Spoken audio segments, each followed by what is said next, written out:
The Necron Blade variants are some of, if not the strongest weapons in all of Skyblock, boasting astronomical amounts of damage for equally astronomical prices. Recently, I've heard a lot of debate around which variant is the best, and I'd figured I'd give my opinion in the form of this very long and overly saturated video. So first things first, what are the Necron Blade variants? Well, if you've been living under a rock for the past year and a half, let me tell you, Necron Blade and all of its variants stem from the addition of Floor 7, with the most basic variant, the basic Necron Blade, requiring 24 Wither Catalysts and a Necron's Hand to craft, all of which can be looted at the end of Floor 7 dungeon runs. Emphasis on the can be though, as Necron handles are currently the most rare drop that Floor 7 has to offer. Pulling one, or buying one, is only the first step though.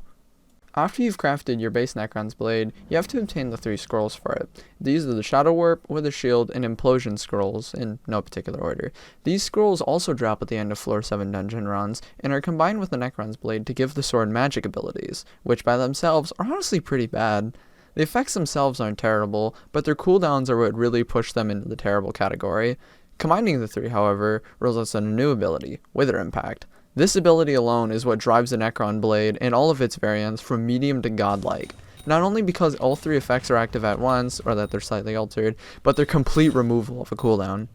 So we've established what it is and why it's good, but what are the 4 differences between the variants of the Blade? Currently, there are 4 variants of the Necron's Blade: Skyla, Astrea, Hyperion, and Valkyrie. Depending on which variant you craft, the sword's base stats will change slightly. Hyperion and Astrea gain a base amount of intelligence and defense respectively, while Valkyrie and Skyla will start with increased base damage and base critical damage, both also respectively. All 4 swords gain increased damage and the stat that they reflect for every Catacombs level you have. However, due to the community only focusing on 2 of the variants and my general laziness, I'll only be covering the 2 most popular and powerful variants, Hyperion and Valkyrie. These 2 have been the topic of debate for quite a while now, with Hyperion being the clear winner in the eyes of the public, as it is often classified as the definitive strongest sword in the game, reflecting the way the 50 mil Midas was seen as in terms of popularity, often overshadowing its less popular, but arguably stronger brother, the Valkyrie. So why don't we break down each of these one by one. Let's start with the Valkyrie. The Valkyrie is the quote-unquote damage variant of the Necron Blade, standing out with its lower strength, but also double ferocity, a trait that none of the others have. It also gets both damage and strength scaling with Catacombs levels, so by itself, it'll already be the strongest variant in terms of base damage if you give it enough Catacombs levels. At only Catacombs 30, it becomes on par with all of the other variants, and anything past that gives it damage that exceeds the other 3. Now let's look at the Hyperion, which is a much slippier slope compared to the Valkyrie. The Hyperion stands out as having higher base damage compared to the Valkyrie, but this number is deceivingly high. This is due to a bug which gives the Hyperion 2 base damage per Catacombs level instead of 1.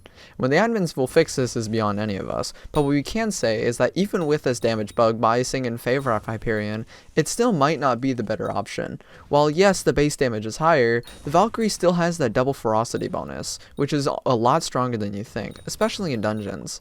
With every armor set discounting Werewolf giving 0 ferocity, your only source of it comes from the Necron Blade. A base 35 ferocity on Hyperion inside of dungeons with Catacombs 32, which I reckon is a pretty reasonable standard if you're considering or already have one of these, gets boosted almost 50%. That's nothing to sneeze at, but comparing it to Valkyrie's ferocity, you're comparing a coin flip double damage proc to almost guaranteed double damage proc. This is huge, because that bumps Valkyrie's average damage to an instant almost 25% higher than Hyperion's without doing a thing. Hyperion's couple extra damage points mean nothing when half the time it does half the damage that Valkyrie does. The intelligence on it is another good talking point. While the Hyperion does have increased base mana, it doesn't really mean a whole lot inside of dungeons or not. Outside of dungeons, even with Ultimate Wise 5, a max mage setup, and a max sheep, Hyperion can only be used a few times before it consumes all of your mana, which then has to regen for a surprisingly long amount of time. It's even worse inside of dungeons because, while your mana pool is much larger, it's so much larger that you don't need the Hyperion's base intelligence to make any sort of difference. Unless you really like spamming it, Wither Impact will only consume a moderate amount of mana, and it will never completely drain it, regardless of what variant of the sword you're using. The increased intelligence doesn't give much of a damage boost either. I've found that with both Valkyrie and Hyperion, using the normal full storm armor with Wither Goggles and a sheep that most Hyperion users use, Wither Impact still did enough damage to one-tap anything that wasn't a boss, and even mini-bosses didn't take a noticeable amount of more Wither Impacts to kill. It felt relatively the same.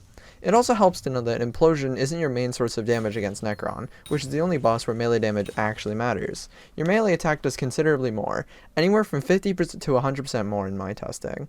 And again, we're back at Ferocity, with that double Ferocity, in my opinion, completely overpowering any sort of benefit the intelligence or slightly higher base damage could provide for me. This is applicable outside of dungeons too. At the game stage where you would normally acquire Hyperion, everything already dies in one shot. Why do you need Hyperion's extra base damage? For the things that don't, like Dragons, Slayers, and Super Protectors, that Ferocity still overpowers anything the Hyperion's base damage could do. All of this is made worse by the fact that once Hyperion gets fixed and only receives 1 damage per Catacombs level, the Valkyrie and Hyperion will have the same base damage. And as I've repeated multiple times already, Ferocity is just simply amazing, completely stomping Hyperion's intelligence boost inside or out of dungeons, and is what makes the Valkyrie worth using and, in my opinion, makes it the superior sword in the Hyperion versus Valkyrie debate. So which sword is the best? My opinion is Astrea, because it gives defense, and defense is good because tank's OP. Also, Ferocity's bugged, and that sucks. Wait till it's fixed, and then Valkyrie will be the best again. Okay, bye!